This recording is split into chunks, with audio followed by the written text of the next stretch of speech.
One thing, and this is a particular maybe preference and quirk of mine, but I really admire, maybe I'm romanticizing the past again, but I romanticize the presidents that were students of history. Yeah.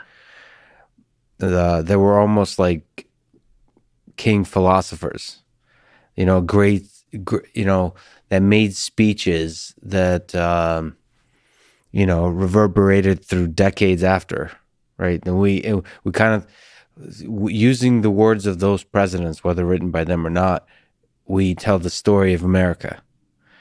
And I don't know, even Obama has been an exceptionally good, as far as I know. I apologize if I'm incorrect on this, but from everything I've seen, he was a very deep scholar of history. And I really admire that.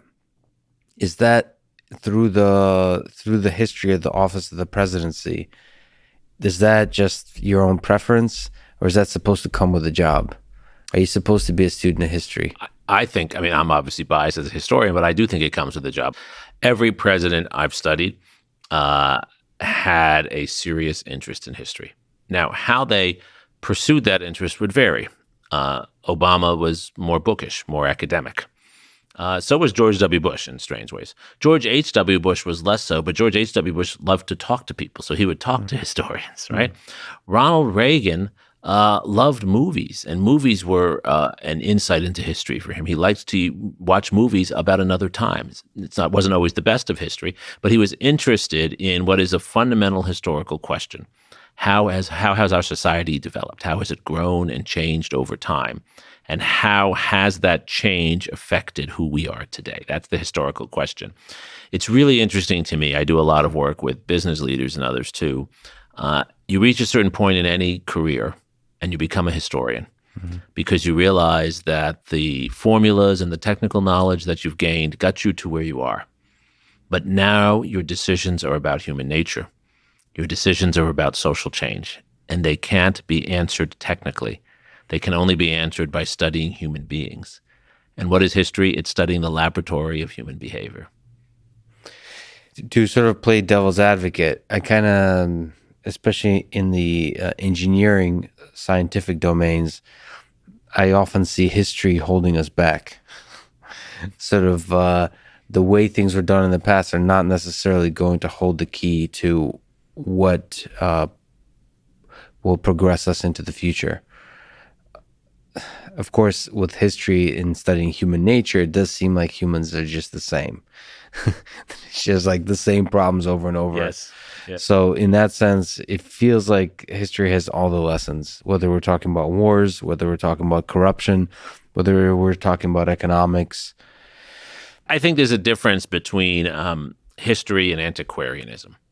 So antiquarianism, which some people call history, is the desire to go back to the past or stay stuck in the past. So antiquarianism is the desire to have the desk that Abraham Lincoln sat at. Wouldn't it be cool to sit at his desk? Yes. I'd love to have that desk. If I had a few extra $1 million, I'd acquire it, right?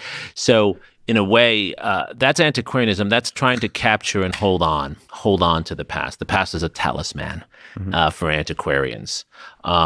What history is the study of change over time. That's the real definition of historical study and historical thinking. And so what we're studying is change. And so a historian should never say, we have to do things the way we've done them in the past. The historian should say, we can't do them the way we did them in the past. We can't step in the same river twice. Every podcast of yours is different from the last one, right? You plan it out and then it goes in its own direction, right? Yeah.